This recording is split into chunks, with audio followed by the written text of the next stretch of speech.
Estamos começando. Tá. Boa noite, pessoal.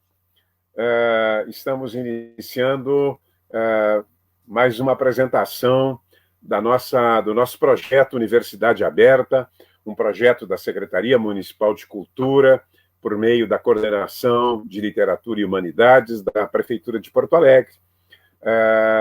E temos hoje prazer de contar aqui com a participação da psicanalista e professora Érica Zogby, que já esteve conosco em outras ocasiões. Eu me lembro num festival de inverno, foi o curso mais concorrido, tinha um curso de 3 encontros chamado Freud e a Literatura.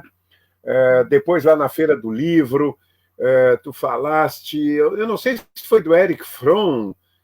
Sim, foi, né? A Arte de Amar. Uhum. A Arte de Amar, aquele clássico do Erich Fromm, um clássico que hoje não se lê tanto, mas que foi nos anos 60 e 70, uma verdadeira bíblia sobre modo da juventude universitária. No ano passado, tu tiveste no nosso encontro, ainda ao vivo, os livros da nossa vida, e eu te convidei hoje para retomar esse assunto, que é o seguinte: todos nós que não somos psicólogos, psiquiatras, psicanalistas, lemos lá algum livro do Freud, lemos fragmentos, mas nem sempre temos uma visão panorâmica indispensável para compreendê-lo. Ele que é um dos grandes pensadores do nosso século XX, aliás, né? Tem gente que nos assiste para quem o século XX não pertence. Foi uma das pessoas que revolucionou o pensamento. Até hoje, pelo menos muitas das suas perspectivas, muitas das suas análises continuam em pé, continuam válidas. E é um prazer te ter aqui. Tu expôs com muita clareza, sempre consegue, de alguma forma, destrinchar o complexo e transformar em algo acessível. Obrigado por ter vindo, e já vou te passar a palavra aí. É para nós hoje, nós os iniciantes, Freud para os iniciantes. Tudo contigo, Érica. Obrigada, Sérgio. Muito obrigada por essa tua leitura aí dessa transmissão da psicanálise de uma forma destrinchada, porque é isso mesmo que a gente pretende, né? Isso é uma coisa que o próprio Freud dizia, que a psicanálise tem que ser acessível a todas as pessoas.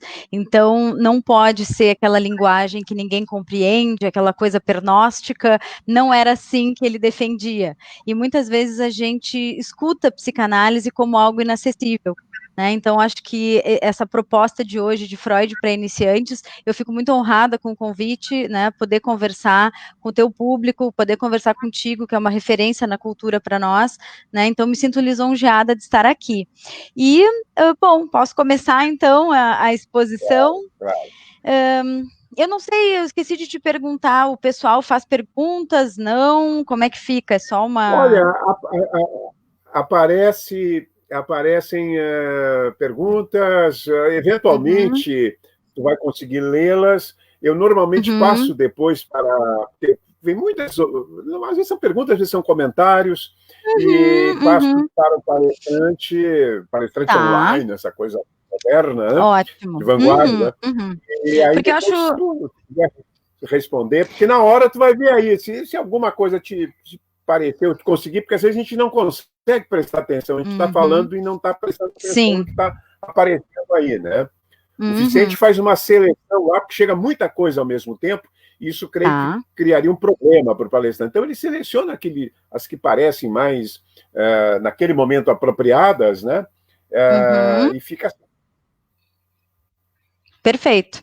Não, por mim fica ótimo, porque acho que é importante sempre conversar, né, com quem está nos escutando. Sempre tem uma troca, né? Quando a gente pode, é importante.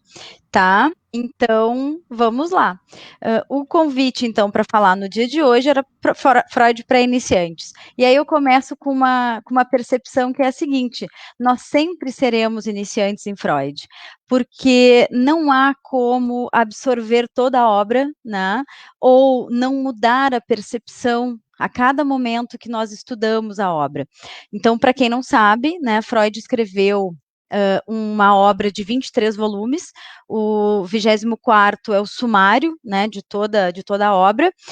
Eu até trouxe aqui, né, para mostrar qual é a versão que eu uso, que é essa versão azulzinha da Imago, né, edição standard da Imago. Por que eu digo isso? Porque eu vou também falar de alguns trechos, algumas coisas interessantes, e todos vão poder acessar se utilizarem essa aqui. Por que esta aqui, né? Já que estamos falando de Freud para iniciantes. Porque existem outras traduções, inclusive uma delas, deixa eu ver se está aqui, estava aqui, não sei onde é que foi parar agora, aquelas coloridinhas, né, que são uma coleção de obras coloridas, uma tradução nova, há quem prefira, né, eu ainda prefiro esse clássico da Imago, porque é, de certa forma, a linguagem mais universal, né, quem estuda Freud, a maioria das pessoas estudou por ali. Tem algumas questões de tradução e etc. Onde é que eu quero chegar quando eu digo que todos seremos iniciantes? Porque nós lemos na formação em psicanálise ao longo da vida acadêmica, da vida clínica, nós lemos muitas vezes Freud e lemos muitas vezes os mesmos textos. E eles sempre nos parecem novos, né? Nós sabemos, nós apreendemos, mas sempre há algo dentro daquela obra que lança um novo insight, né? Que lança uma luz nova, uma informação nova. Por quê? Porque estamos tratando de uma abordagem teórica que nos perpassa. É difícil, eu diria até impossível, estudar psicanálise sem que a gente se permita ser penetrado pelos conceitos. Há muitos conceitos que nós só conseguimos entender se nós sentirmos o conceito, se nós tivermos vivido, ou pelo menos ensejado algo do gênero. A psicanálise não é algo intelectual, não é algo apenas do intelecto, que eu aprendo, decoro. A psicanálise é algo do emocional também. Por isso, sempre seremos iniciantes. Em momentos de vida diferentes, que a gente vai ler a obra, que a gente vai acessar Freud, em cada momento de vida vai fazer um sentido diferente, né? Deixa eu pensar. Desde que eu ingressei na psicologia, foi em 1997, quando eu coloquei os pés, né, pela primeira vez num curso de psicologia, a leitura de Freud começava logo ali. Né? Hoje em dia tem uma coisa diferente, né? Não tão psicanalítica na maioria das instituições de ensino, mas na minha época era, né? Lá em Pelotas, onde eu estudei, Universidade Católica de Pelotas, que mora no meu coração, caso tenha algum colega ou algum prof meu aí assistindo, né? Então, imagina se a leitura que eu fiz de Freud em 1997 vai ser a mesma de 2020. Não tem como, né? Porque eu sou uma pessoa diferente do que eu era naquela época, então eu tenho possibilidades diferentes para compreender. Que essa obra é uma obra orgânica, ela não é fixa no tempo. Há pessoas também que vão dizer: Freud é antiquado, Freud não se usa mais, psicanálise não funciona mais nos dias de hoje, e isso não é verdade. Talvez o que não funcione seja uma visão de psicanálise que seja endurecida, que seja quadrada, como eu brinco, né? Se tem alguém que não era quadrado no seu modo de colocar a teoria, era o próprio Freud, né? Então, para falar sobre isso, eu vou trazer alguns conceitos que eu fiz uma breve pesquisa, né, sobre o que as pessoas mais querem saber, as maiores curiosidades das pessoas sobre a psicanálise. Então, eu trouxe algumas delas, algumas coisas que eu acho importantes e os pressupostos básicos dessa teoria, para todo mundo pelo menos saber o que é. Eu sempre digo assim, para dizer que eu não gosto, eu tenho que conhecer. Né? E quando eu dou aula em graduação, ou quando eu dou cursos fora, né, cursos livres que eu trabalho, eu digo assim, as pessoas vão aprender, quem estuda comigo vai aprender psicanálise. Pode não gostar, mas vai aprender os conceitos, né, como eles são. Então, eu vou poder dizer, gosto ou não gosto. Então, eu espero que a partir de hoje, se a psicanálise aqui é novidade para alguém, que então possa contribuir, né, para essa nova visão e também possa ampliar, né, as visões de quem já a conheça. Muito bem. Aí eu trago um trechinho para vocês do Durval Marcondes falando sobre o Freud. Então, eu acho importante para a gente conhecer mais dessa figura, que às vezes pode nos parecer tão inacessível. Então, ele diz assim: a vida de Freud, isso em 1931, ele estava vivo ainda. A vida de Freud tem sido uma incessante luta por verdades. Ele preferiu ceder por muito tempo à dureza de um exílio intelectual a ceder naquilo que era o honesto resultado da sua investigação. O impiedoso rigor com as próprias convicções chegou a adiar publicações por vários anos. O que isso quer dizer? Isso aqui foi em 1931, tá? No prefácio do capítulo de 5 lições de psicanálise, que foi escrito em 1909, publicado em 1910, e o Marcondes, ele fez essa introdução, esse prefácio para as obras da Imago, né? E ele escreveu isso em 31. A obra, né, o volume que está contido isso é no volume 11, tá? Em relação às 5 lições de psicanálise. O que isso quer dizer? Não sei se todos sabem, mas Freud, no início da sua carreira, ele foi perseguido, né? Ele não foi uma unanimidade. Aliás, acho que nem ao fim da vida ele foi. No meio médico, ele era rechaçado. Nos outros meios, ele ainda não era bem compreendido, a gente não tinha uma psicologia forte na época, né, o que a gente tinha, o Freud começa a escrever em 1895, 96, as primeiras publicações, a gente estava ali, os laboratórios de psicologia experimental começavam na Alemanha por essa época, então a psicologia demorou um pouco, né, para assumir a sua vertente mais filosófica, que vai se aproximando mais da psicanálise. Então, o Freud não tinha muita audiência. Ele foi rechaçado em congressos, os primeiros textos dele foram absolutamente rejeitados, foram tidos como loucura, como perversão, porque ele falava de um elemento que acho que é curioso a todos, que é a questão da sexualidade infantil, que nós vamos falar na sequência. Então, esse Freud, que algumas pessoas dizem que ele era arrogante, que ele era pedante, né, com a sua teoria, por que será que ele se tornou assim de alguma forma? Porque ele precisou se impor por muitas vezes, né? E às vezes essa imposição ela não pode ser simpática e humilde, porque então ela não vai funcionar. Então ele precisou impor muitas vezes o ponto de vista dele. Um filme que eu também trabalho muito e que eu sugiro para quem não viu, né, se quiser saber de fato, né, da psicanálise, é o Freud Além da Alma.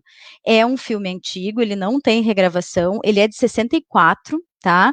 Hoje a gente já encontra, tem no YouTube, ainda existem locadoras de vídeo, né? Tem em locadora, tem para comprar. Freud Além da Alma. O roteiro desse filme foi escrito pelo Sartre. Então tem o livro do filme, que é o roteiro, e tem o filme. Ali, claro, de forma condensada, porque é um filme de 1 hora e pouquinho, vocês vão poder ver toda a história. E ali mostra muito desse Freud, um cara humilde, mas que muitas vezes precisou se impor, né? E nessa imposição, eventualmente, pareceu, né, que não era uma pessoa exatamente, né, humilde, vamos colocar assim. Muito bem.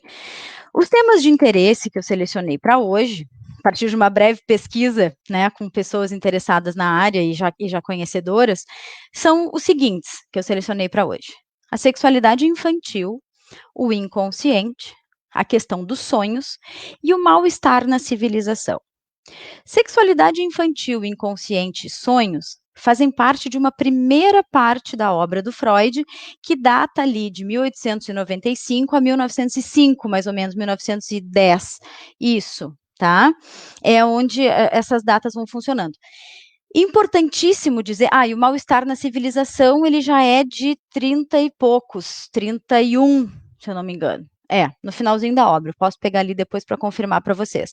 Então, a gente tem uma diferença, tem um Freud diferente. O Freud do mal-estar na civilização, que também é da época do Futuro de uma Ilusão, que é um outro artigo bem conhecido, este Freud é um Freud mais velho, mais maduro e muito mais seguro. Então, a leitura desses textos ela é muito mais fluida, ele já tem muito mais consciência da obra como um todo. Ao passo que os textos do início, sexualidade, o início do inconsciente, a teoria dos sonhos, a interpretação dos sonhos, são textos de difícil leitura, porque ele vai e volta nas suas contribuições. e muito importante para quem quiser ler Freud, é sempre ler, eu sugiro a obra azul, porque nós temos ali as notas de rodapé. O Freud, ele vai, ao longo, ele vai reconstruindo, ele vai colocando adendos no que ele já tinha escrito anteriormente. Então, por exemplo, os 3 ensaios sobre a teoria da sexualidade, que é, de novo, 1905, tá? Até a gente encontra notas de até 1921 nesse mesmo texto. Então, se a gente lê sem as notas, a gente não lê com todo o alcance que seria necessário. Então, estou falando para vocês, né, da base, do desenvolvimento base da teoria, que é sexualidade infantil e o inconsciente. Para a gente falar de psicanálise, dizer, eu acredito em psicanálise, eu trabalho com psicanálise, eu preciso trabalhar com esses 2 conceitos, sexualidade infantil e o inconsciente, tá? Os sonhos, isso é muito interessante, porque os sonhos, eles foram a via através da qual o Freud confirmou a existência do inconsciente com as características que ele, né, propôs, tá? Alguém está comentando aqui que assistiu o Freud Além da Alma, gostei do comentário. A maioria das faculdades de psicologia ou de educação acaba passando esse filme, né? Mas às vezes a gente está tão no início do curso que a gente não apreende tudo que é necessário. Então eu acho sempre importante rever, né? Depois que a gente conhece a teoria. Tá? Então, temos aí 2 momentos do Freud, o início e o fim, né? Para a gente poder falar sobre ele. Eu vou falar de 1 a 1, né? Com aqueles pontos, pessoal, que me parecem os mais interessantes. E aqueles pontos que muitas vezes ficam escondidos dentro da obra e que nem sempre a gente alcança sei lá, numa reportagem ou numa notícia, né, que se tenha sobre a psicanálise em linhas gerais. Sexualidade infantil.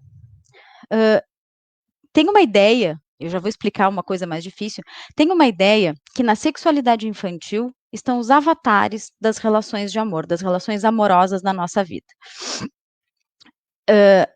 E aí tem o item do desenvolvimento psicossexual. O que é o desenvolvimento psicossexual?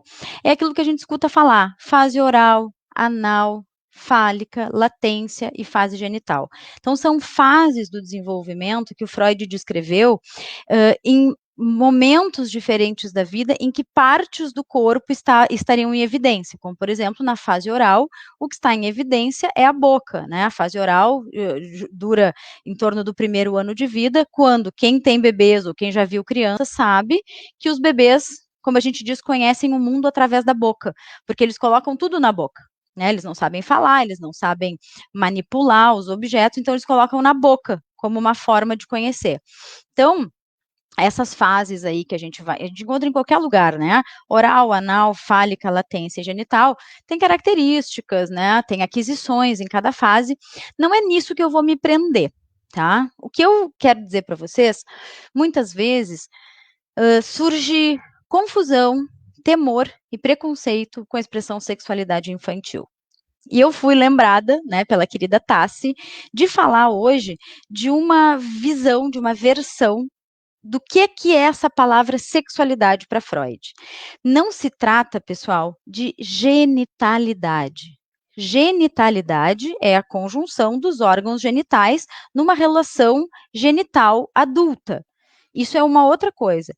Sexualidade, e o Freud nos diz assim, até fiz uma cola aqui, porque eu adoro. Nem fiz aqui a cola, mas eu não fiz, não vou ler ipsis literis, mas o que o Freud diz? Sexualidade é tudo aquilo que, em última análise, diz respeito ao amor. Porque sexualidade vem de eros, de erótico, de libido, de amor. Tá? Isso ele explica, isso é interessante, ele explica em vários momentos da obra, ele não tem um capítulo que ele diga isso. Aliás, se vocês forem ler a obra, isso pode gerar uma certa decepção, que a pessoa vai abrir, eu quero saber sobre tal coisa, sobre o amor. Uma coisa muito interessante, o pessoal adora saber de amor na psicanálise. Textos sobre amor, por exemplo, estão distribuídos em vários momentos. Não existe um apenas, muito menos sobre sexualidade. Não existe. A sexualidade, ela aparece em desde o início até o fim, querida Carolina aqui, me elogiando, mimosa. Eu não consigo, como eu sou meio hiperativa, eu presto atenção em várias coisas ao mesmo tempo. Então, sexualidade é tudo que diz respeito ao amor. Como na obra do Freud, vocês vão ver. Deixa eu pegar outro aqui, ó, para mostrar. Não vou pegar, não sei, eu deixei o negócio aqui separado, perdi. A gente abre aqui o sumário da obra do Freud, e aí a gente vai encontrar, num volume aparentemente nada a ver, a relação de objeto, a relação de amor do homem, a relação de amor da mulher, e assim vamos indo.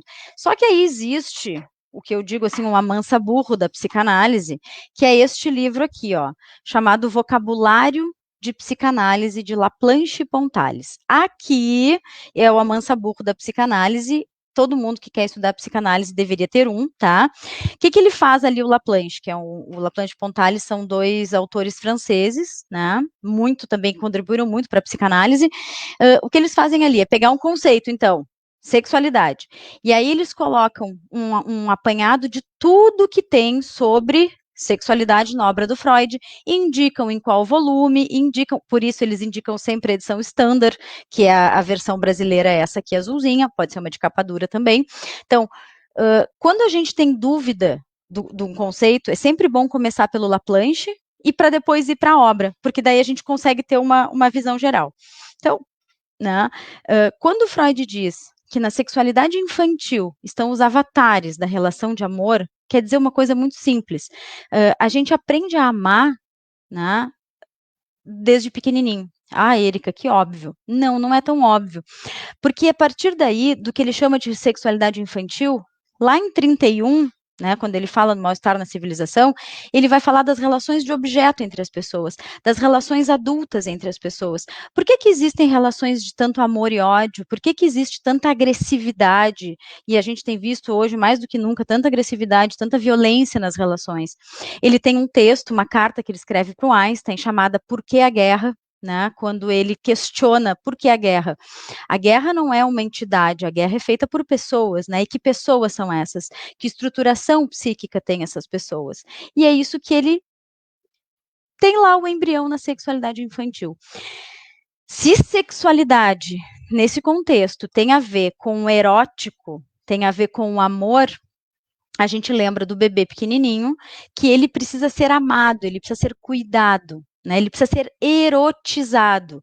Observem a etimologia das palavras, tá? Nós não estamos. O erotizado não tem nada a ver com genitalidade, mas tem a ver com, por exemplo, no bebê, o amor, como é que ele é demonstrado? Pelo toque, pelo olhar, pelo colo. Nessa época da primeira infância, até depois ali os 5, 6 anos de idade, as manifestações de amor, elas são dadas pelo corpo. Né? A criança se machuca, cai, corre, cai, se machuca, ela vem para o colo. Não adianta conversar, ela pode ser maiorzinha, ela vem para o colo. Um bebê que não fala, que não consegue dizer o que está sentindo, ele chora, é corpo. E aí um outro corpo vai lá, abraça, acolhe, né? Aquece. Então, tudo isso vai constituindo o nosso eu, o nosso ego. E é esse ego, depois, na vida adulta, quem vai se relacionar com outras pessoas. E não só se relacionar em termos genitais, mas se relacionar amorosamente, é se relacionar com o nosso trabalho, se relacionar com os nossos amigos, com o nosso chefe. Né? É uma relação amorosa. Eu tenho que gostar do meu trabalho, concorda? Então, essa é a percepção da sexualidade infantil. Não tem absolutamente nada a ver com genitalidade. Claro, quando a gente lê os textos, nós vamos ver como é que ele descobriu, não, mas como é que ele tirou, tirou o véu sobre a questão da sexualidade. Porque as crianças, elas fazem perguntas de ordem sexual, mesmo que elas nunca tenham presenciado a nudez ou qualquer outra coisa. As crianças perguntam, né? Elas vão na creche, vão ver outra menina, a menininha vai perguntar, por que eu tenho? Por que o menino tem pinto e eu não tenho? Para que serve isso? Ou como é que surgem os bebês? Né, aparece alguém grávida ali perto da criança e ela quer saber como é que aquele bebê foi parar ali dentro. Claro que nesses textos do Freud também temos essas questões de ordem sexual genital, né, para a gente conhecer, para a gente saber como que ele começou a observar. Mas notem que essas observações que ele faz em 1905, em 1895 a 1905, essas observações que ele faz, ele está observando e está escrevendo para poder depois chegar a essas conclusões que eu já estou dando para vocês, que são as relações amorosas, as relações entre pessoas, elas têm a ver com o que aconteceu lá atrás, naquele início. Né? Então, essa é a famosa sexualidade infantil. E sim, na época, ele causou espanto ao dizer que as crianças tinham interesses sexuais. Elas, de fato, têm. As crianças se tocam, as crianças tocam no corpo do outro, no corpo do adulto, coisa que, aliás, a gente não pode permitir.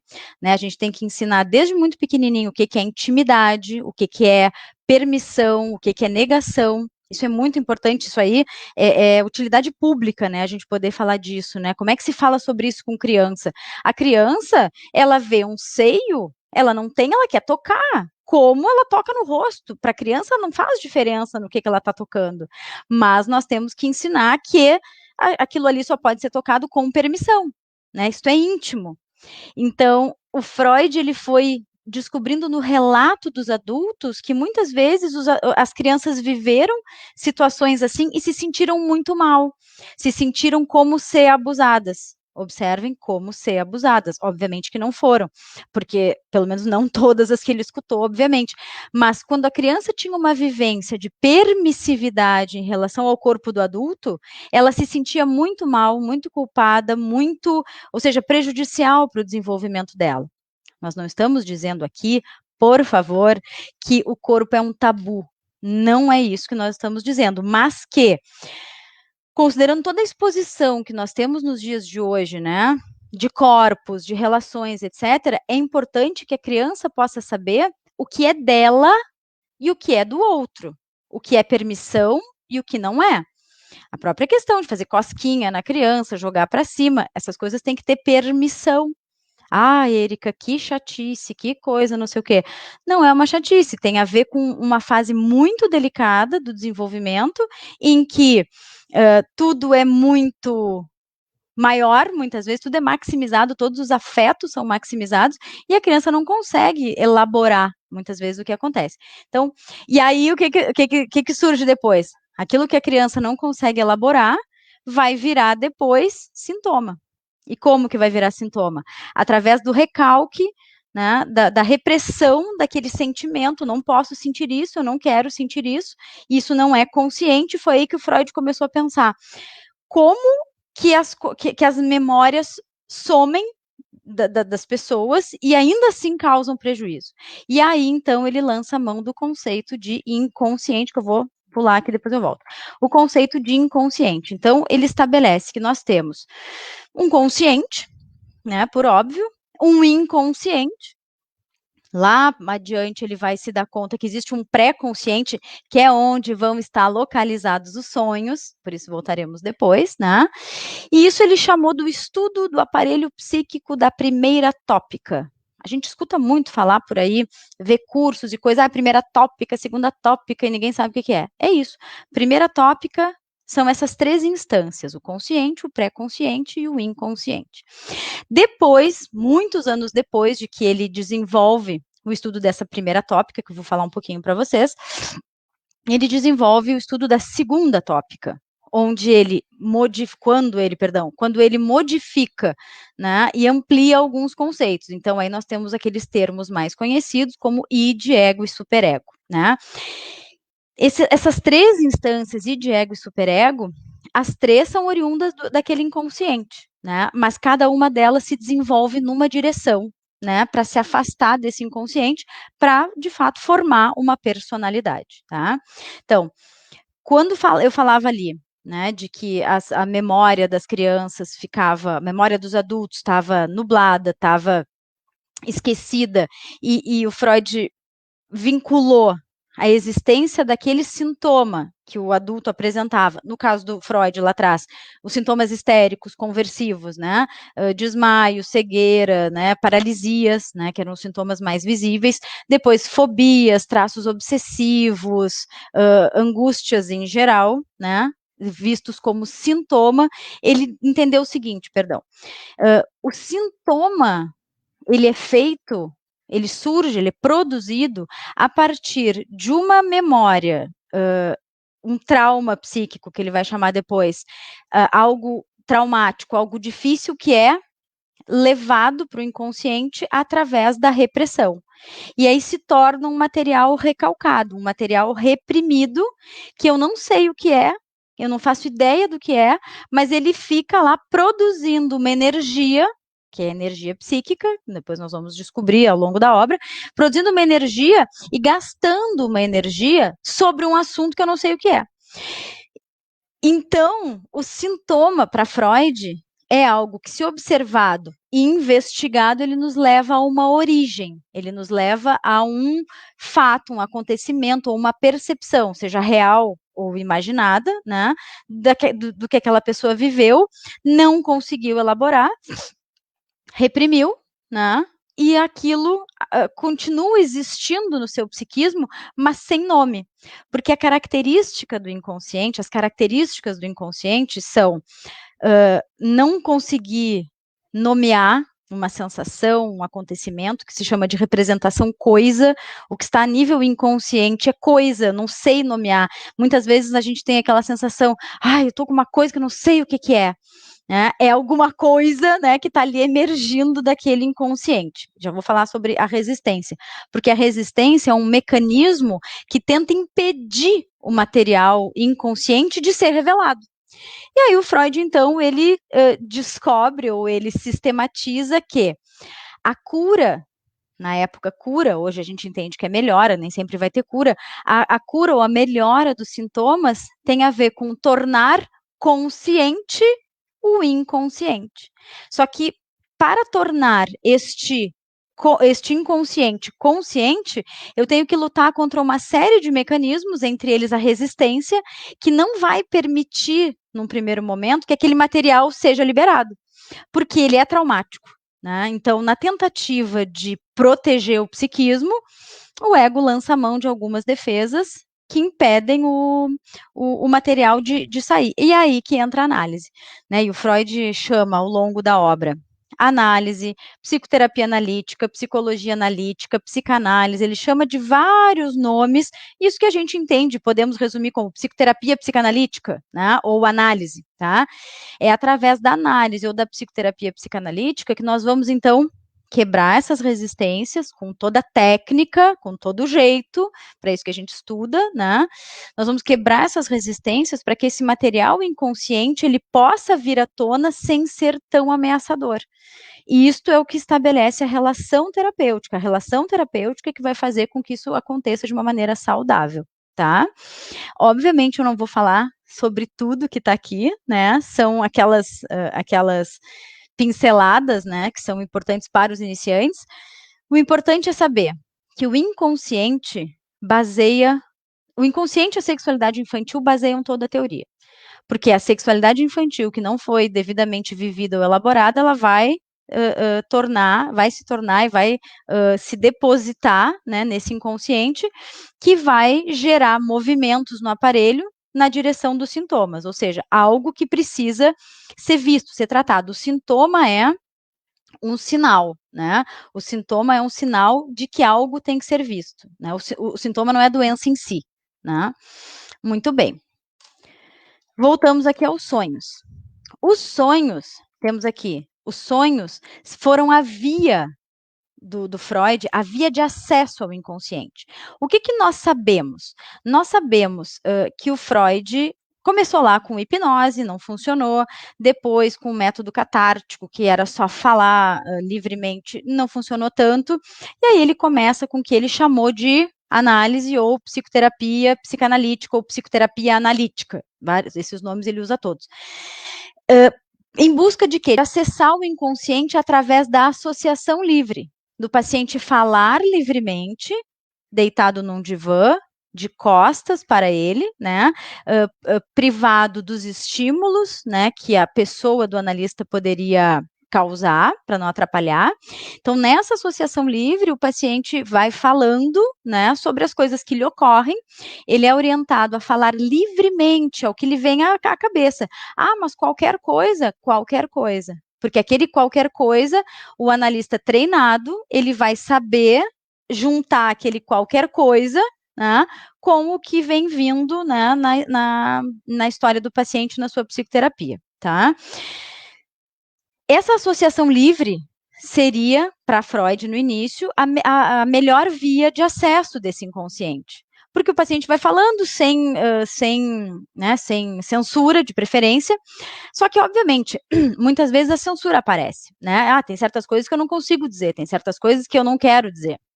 E às vezes o paciente diz, eu tenho até vergonha de dizer, né? E então a gente diz, bom, mas então tenta, né? Então diga. E aí os sonhos surgem para Freud como uma via livre de acesso.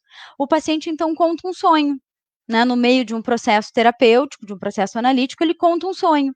E aquele sonho pode ser interpretado e juntado, né, com as questões que vêm do paciente.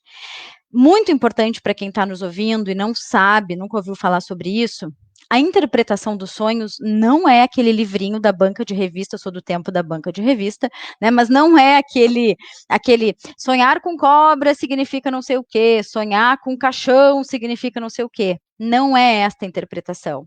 A interpretação do sonho, ela é absolutamente individual. Se 10 pessoas sonharem a mesma coisa, para cada uma dessas 10, porque tem aqueles sonhos comuns, ele até fala sobre isso, os sonhos de cair, os sonhos de andar pelado, os sonhos de morte, esses sonhos são comuns a todas as pessoas, né? Mas para cada uma vai ter um sentido diferente no seu momento de vida, né? Então, do que são feitos os sonhos? Os sonhos são feitos de material inconsciente, desse inconsciente que a gente falava aqui, que tem material recalcado, etc e tal. Também é feito de restos diurnos, de coisas que a gente viveu durante o dia, ou de que a gente está vivendo na hora, às vezes está dormindo e coloca o som do alarme como é que se diz, do despertador, entra no sonho como uma sirene, não sei o quê. Então, estes são restos diurnos, né? E a coisa do alarme entrar no sonho só comprova que o sonho se dá em nível pré-consciente. Porque quando nós estamos dormindo, nós não estamos sem acesso à consciência, né? Tanto que se tocar o alarme, eu posso até colocar no meu sonho, mas eu vou acordar, né? Então eu posso acordar quando eu estou dormindo, eu não estou consciente, mas também não estou só inconsciente, então eu estou num nível pré-consciente, que é um nível também, né, que o material do sonho se encontra. Nesse nível pré-consciente, eu consigo ter um acesso um pouquinho melhor, é por isso ao material inconsciente. Por isso que quando o paciente sonha e nos traz o sonho, isso é muito importante. Vai ter restos diurnos, vai ter algo que não é tão simbólico, sim, mas também vai ter um material simbólico importante. O Freud também, lá no início, ele descreveu que os sonhos são realizações de desejo também. Tanto desejos, aqueles desejos bobos de, que vontade de tomar um sorvete, aí eu sonho que tomei um sorvete, ou que vontade de brigar com alguém, aí eu sonho que briguei com alguém.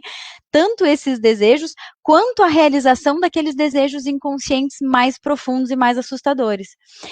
Essas realizações de desejo mais assustadoras que podem aparecer no sonho, é quando a gente tem os sonhos de angústia ou os famosos pesadelos, né? Quer dizer, quando o sonho chegou lá naquele material inconsciente bem cru e mostrou pra gente. Um exemplo que muita gente já sonhou e morre de vergonha de dizer, por exemplo, tá beijando o pai ou a mãe na boca. Todo mundo tem esses sonhos, porque isso faz parte dos desejos inconscientes da criança pequena, que é apaixonada pelo pai e a mãe e quer dar um beijo no pai e na mãe. Quem tem filho aí sabe, quem tem sobrinho sabe, quem é professor e está na escola sabe. As crianças pequenas, e tá aí a sexualidade infantil, as crianças pequenas tentam fazer essas coisas, os adultos não podem deixar. E aí aquilo fica lá como um desejo reprimido. E aí no sonho, pum, vai lá e aparece. E me assusta. Eu sou uma adulta e eu sonho que estou beijando meu pai e eu sei que isso é impossível, mas aquilo me assusta, me incomoda, me tudo. É um sonho de realização de desejo, porém um sonho de angústia que representa aquilo que a gente entende como pesadelo, tá? E aí o Freud foi indo, né? Ele foi pesquisando e foi vendo. ele também nos fala que os sonhos têm conteúdos manifestos e conteúdos latentes. Conteúdo manifesto é aquilo que eu conto. Sonhei que beijei meu pai. O conteúdo latente é aquele desejo reprimido lá de trás. Ou outra coisa, né? Estou dando aqui um exemplo quadradinho para a gente poder entender. E às vezes não é meu pai. Né? Às vezes é uma outra pessoa muito parecida com meu pai, mas não é meu pai. E aí entram os mecanismos de condensação e deslocamento, que ele primeiro observa nos sonhos, e depois ele observa que todos nós fazemos isso a todo momento, quando algo é muito angustiante. E aí ele dá início ao estudo das defesas, dos mecanismos de defesa do ego. Condensação e deslocamento são mecanismos comuns dos sonhos. Quando eu condenso, né, uma imagem, a imagem do meu pai, na imagem do namorado, na imagem do, sei lá, o ator famoso que eu acho bonito. E aí é essa pessoa que eu estou beijando. Quantas vezes a gente está contando um sonho e diz, ai, porque daí era minha mãe, mas era minha tia, mas daqui a pouco era eu? Isso é a condensação, né? E o deslocamento daquela energia, daquele desejo, de um objeto mais ameaçador para um menos ameaçador. Então, em vez de sonhar que eu estou beijando meu pai, eu sonho que estou beijando um cara muito parecido com ele, né? Um ator famoso muito parecido com ele, ou que eu acho que é muito parecido com ele. Então, esses mecanismos, eles são mecanismos de ordem inconsciente. Vendo esse movimento do sonho, é que o Freud começou a poder descrever melhor o que era esse inconsciente, né? Esse inconsciente como algo atemporal, ilógico, sem contradição, sem negação, com ausência de qualquer pudor, qualquer pensamento, o inconsciente como se fosse assim, aquela terra de ninguém, ali tudo pode. Por isso que ele está reprimido, né? Hoje em dia a gente questiona onde é que anda um pouco dessa repressão, né? É um fenômeno social e cultural, mas isso fica para um outro momento. Mas para que eu possa crescer, eu preciso deixar esses desejos todos de ordem primária, primitiva, aquilo que a gente diz, né? Eu sempre digo isso, o desejo do eu quero e quero agora, né? Isso precisa ser suprimido para eu poder me desenvolver. E aí entra o mal-estar na civilização, né? Que é o nosso último ponto. Né? O que é o mal-estar na civilização? Além de ser o título de um trabalho do Freud, neste trabalho ele fala, basicamente, resumidamente, tem 8 capítulos esse texto, tá? Então ele diz assim, ó, o antagonismo irremediável entre as exigências das pulsões e as restrições da civilização. Isso é o que eu acabei de dizer. As exigências, os desmandos da pulsão, do id, do inconsciente, eu quero agora, quero do meu jeito, etc e tal, e as restrições da civilização. Não dá, não pode, não é moral, né? Ou seja, a repressão, né? Aquele superego. O que a Karen está dizendo? O caso Dora para entender a questão dos sonhos. É um dos exemplos muito bons, verdade. Muito obrigada pela contribuição. Quem mais diz aqui? Pessoal que gosta de psicanálise, não sei como alguém pode achar que psicanálise não faz sentido. Eu também não sei, mas, né, é que para nós faz. Gente, o mal-estar na civilização que vai aparecer nos adultos começa nas crianças. As crianças têm o eu quero e quero agora, e todo mundo sabe como é difícil educar um aparelho psíquico, construir um aparelho psíquico, porque o inconsciente não conhece o não, ele quer e quer agora. E a criança pequena nasce desse jeito. E aos poucos ela vai tendo que aprender as limitações da realidade, as limitações do outro, as limitações dela própria. E esse é um aprendizado extremamente difícil, que necessita de uma outra pessoa dedicada a este trabalho, a este empenho. O que o Freud chama de civilização? Eu vou contar mais adiante, né? Esse texto também tem a tradução, muitas vezes, de mal-estar na cultura, né? Eu acho que eu tenho só 50 minutos, né, Sérgio? Sérgio, eu estou controlando aqui. Eu estou tentando, né, ficar no tempo. Então, o mal-estar na civilização é o Freud olhando a sociedade de 1930 e dizendo que estava feia a coisa. Imagina se ele vivesse agora. Eu não sei. Estava em depressão, não era Freud, não sei, não tinha virado Freud. Estou aqui brincando, quem me conhece sabe que eu sou brincalhona, quem não conhece, né, por favor, não me leve a mal. Mas, duas obras que são relacionadas, o mal-estar na civilização e o futuro de uma ilusão. São duas obras que estão no mesmo volume, tá? No 21, se eu não me engano, tá? E eles são o mal-estar é um pouco a ampliação do futuro de uma ilusão, tá? E ali, ambos os textos vão falar dessa necessidade de negociar esse antagonismo irremediável aí entre o que eu quero e o que dá para fazer, né?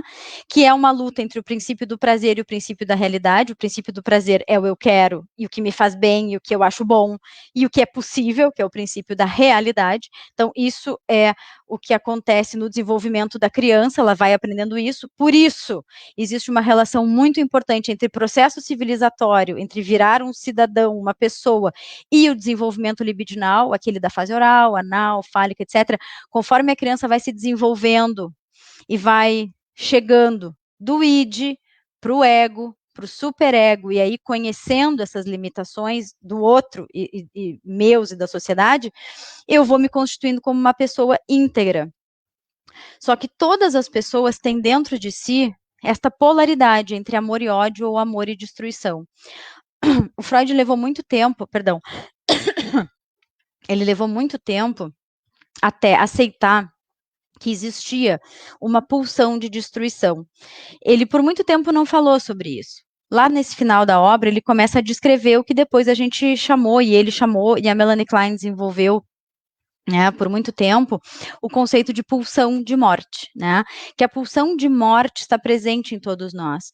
E aí é por isso que muitas vezes o prazer, o desprazer vira prazer numa roda viva, né, algo que é ruim, desprazeroso, mas ainda assim eu repito na ideia de que vai melhorar ou de que vai. E aí muitos fenômenos da vida da gente entram nesse circuito, né? Então todos nós somos compostos de amor e ódio. Porque lá no início do que nós falamos, daquela criança ser erotizada, amada, libidinizada, isso pode acontecer muito, pouco, mais ou menos, mal, bem, né, de várias formas. E aí vai prevalecer naquela pessoa amor ou destruição. E aí nós temos assim, ó, que eu faço questão de ler para vocês. A civilização humana, expressão pela qual, esse é o Freud falando, quero significar tudo aquilo em que a vida humana se elevou acima da sua condição animal e difere da vida dos animais. E ele diz assim, e desprezo ter que distinguir entre cultura e civilização. Ele escreve em alemão, tradução do inglês para o português, e as notas explicam tudo isso, que para ele cultura e civilização eram a mesma coisa. Apresenta, como sabemos, dois aspectos.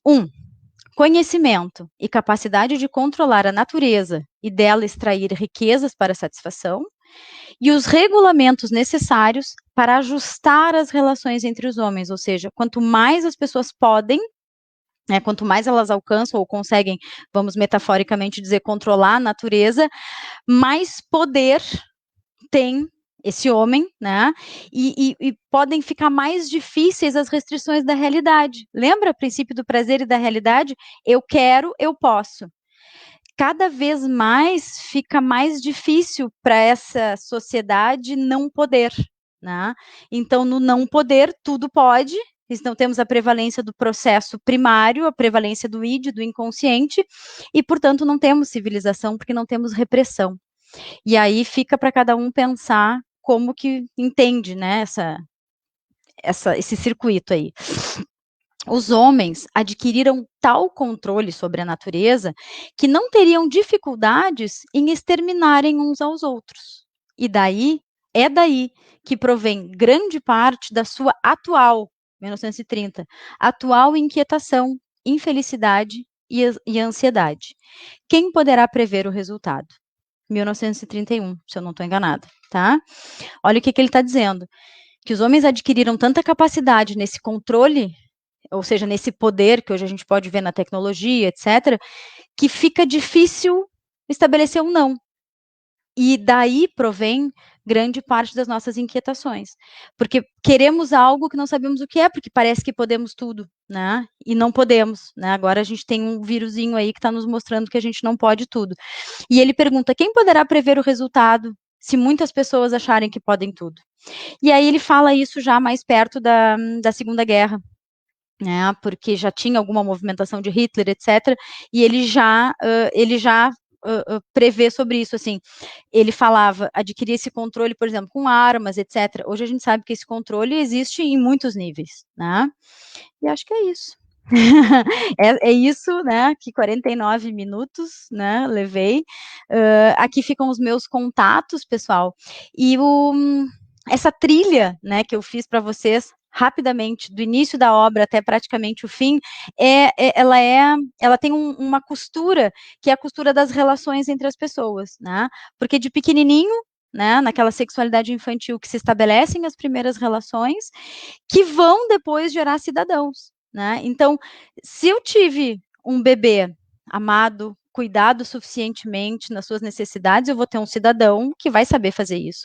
Agora, se eu não tive esse bebê, ou se eu não tive essa oportunidade, vai ser difícil, não impossível, mas vai ser difícil que eu me torne alguém com essa capacidade de cuidar, caso eu não tenha sido cuidado. E aí talvez eu vá exercer poder de outras formas. Então fica essa linha para a gente pensar, né? Porque a gente pode pegar a obra por vários aspectos. Então, fica esse pensamento para hoje. Obrigada, pessoal. Diga lá, Sérgio. Olha, tá muito bom. Acho que foi uma introdução à altura para começar a mobilizar as pessoas. Aqui entrou o nosso Aguinaldo Severino. Essa aqui, esse senhor, isso, juntamente com o Santa Cruzense, eu acho que no interior do Rio Grande do Sul ninguém lê tantos livros. Ele lê a média de um livro a cada 2 dias. Nossa! E o Aguinaldo fala aqui dessa biografia. Até podia perguntar isso para ti. Há várias biografias do Freud, e essa do Peter Gay, de fato, é a melhor, ou uma das melhores, ou a melhor, não sei. Eu acho que sim, ela é muito boa, tá? Nos nossos circuitos psicanalíticos, assim, internos, se fala muito da biografia do Ernest Jones, que estão com 3 volumes, né? Ela é bem difícil de encontrar. Aquela lá eu não li, confesso, né? Mas dizem que é uma das mais completas. E tem uma, agora que tu falaste sobre isso, da Elizabeth Rudinesco, que ela lançou 3 anos, talvez.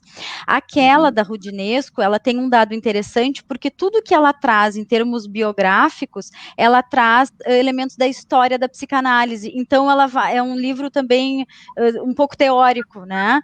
Esse eu não terminei, né? Mas o do Peter Gay, eu particularmente, é um dos que eu mais gosto, né? Dá para ter como referência mais acessível. Eu tô com ele aqui na coisa, lembrando aí, deu a sorte, estava aqui do meu lado, e é um livro enorme, né? Mas a gente lê quase como uma narrativa, né? Uma narrativa, um romance. Peter Gay é sempre um excelente escritor, e é, sem dúvida nenhuma, uma boa indicação, né? Eu esqueci de fazer, eu acabei nem te apresentando, nós nos conhecemos tanto, e também que eu acabei me esquecendo, depois tu foste coordenadora do curso da Uniriter, tens esse escritório, né, esse consultório aí, que é Londeiros Dogma, Psicologia Aplicada, faz uns cursos. Esse dia eu tive vontade até, mas sabe como é que é? Horário. Não dá tempo, eu sei. Não é, e eu tenho um problema de esquecer. Temos aqui recebido o Eleanor Schneider, professor da Unisc, muito obrigado por estar participando, né? Tivemos várias manifestações, e outras serão. O James, que é o nosso, acho que assistiu a todos os nossos eventos até agora, que é uma pessoa que está sempre presente. Ele assistiu os nossos eventos ao vivo, né, quando era possível isso, ali no Centro Municipal de Cultura, e agora, todas as vezes aqui, ele se manifesta. Mas foi um prazer, Érica. Nós abrimos hoje, porque, na verdade, a gente estava até então mais voltado quase que exclusivamente para a literatura. Nós vamos fazer uma abertura, os próximos projetos. Semana que vem, teremos o professor Paulo Fagundes Vicentini, da URGS. Ele é o fundador juntamente com o Pedro, ele é o fundador do curso de Relações Internacionais da URGS, que é um dos cursos mais famosos da URGS, é um curso com alta procura, com uma densidade média de entrada muito elevada. Ele é um especialista em relações internacionais, ele visitou, ele conhece, mas talvez, não sei se há alguém aqui no Rio Grande do Sul, quiçá no Brasil, que tenha ido tantas vezes à China, né, o Sudeste Asiático, a Índia, as 2 Coreias, e ele falará a respeito do futuro, o que vem depois, né? O que vem do ponto de vista político, o que vem do ponto de vista das relações internacionais, né, acerca após a pandemia. E então, na outra terça-feira, isso é daqui a 15 dias, teremos uma aula de filosofia, né, sobre Schopenhauer, e aí vamos, né, vamos seguindo até o final do ano. E nesta quinta-feira, já convido a todos, uma atração internacional, a querida atriz esfuziante, e dotada de uma leitura de literatura, assim como tu, Eric, que participou e fez várias recomendações literárias, dotada de uma cultura literária espetacular em termos de América Latina, Soledad Villamil, atriz do Segredo dos Seus Olhos, estará falando dos livros da sua vida, dos livros que ela vai recomendar, dos livros hispano-americanos, nesta quinta-feira, às 6h30.